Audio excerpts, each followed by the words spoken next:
আসসালামু আলাইকুম, কেমন আছেন সবাই? আজকে আপনাদের সাথে হযরত ইব্রাহিম আলাইহিস সালামের জীবনের একটি অত্যন্ত রহস্যময় এবং অলৌকিক ঘটনা শেয়ার করব। এই ঘটনাটি তার ঈমানকে আরও মজবুত করতে এবং আল্লাহর অসীম ক্ষমতাকে স্বচক্ষে দেখার জন্য ঘটেছিল। এই ঘটনার বর্ণনা কোরআনুল কারীমের সূরা আল বাকারাহর 260 নম্বর আয়াতে বিস্তারিতভাবে এসেছে। ঘটনাটি হলো মৃত পাখিদের জীবিত করা। হযরত ইব্রাহিম আলাইহিস সালাম একবার আল্লাহর কাছে বিনীতভাবে জানতে চাইলেন, হে আমার রব, আপনি মৃতকে কিভাবে জীবিত করেন আমাকে দেখান।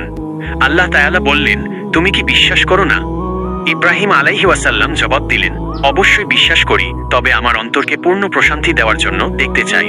এখানে ইব্রাহিম আলাইহিস সালামের উদ্দেশ্য ছিল মানুষের মনে মৃত্যু পরবর্তী জীবন নিয়ে যে সংশয় বা প্রশ্ন জাগতে পারে সেটির পূর্ণ সমাধান এবং আল্লাহর ক্ষমতাকে প্রত্যক্ষভাবে উপলব্ধি করা।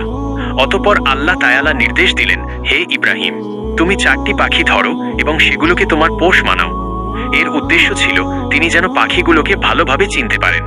আল্লাহর নির্দেশে হযরত ইব্রাহিম আলাইহিস সালাম 4টি পাখি পোষ মানালেন। এরপর আল্লাহ নির্দেশ দিলেন, পাখিগুলোকে জবাই করে টুকরো টুকরো করো এবং সেগুলোর অংশগুলো একে অপরের সাথে মিশিয়ে নাও। এরপর আল্লাহ আদেশ দিলেন, এবার মিশ্রিত টুকরোগুলো কয়েকটি পাহাড়ের ওপর রেখে এসো।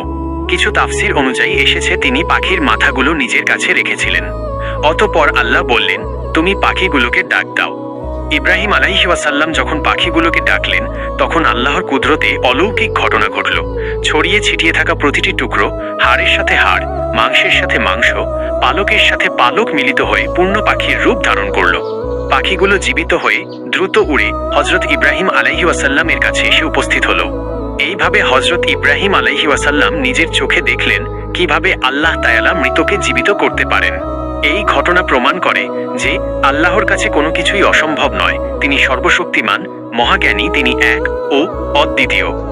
এই ঘটনার শেষে আল্লাহ তাআলা ইব্রাহিম আলাইহিস সালামের মাধ্যমে তার বান্দাদের একটা বার্তা দিয়েছেন, যেটি সূরা আল বাকারাহ 260 নম্বর আয়াতে বর্ণিত আছে, আর জেনে রাখো, নিশ্চয় আল্লাহ পরাক্রমশালী, প্রজ্ঞাময়। আজকের মতো এই পর্যন্তই। সবাই ভালো থাকবেন, সুস্থ থাকবেন। আবার দেখা হবে নতুন কোনো ভিডিওতে।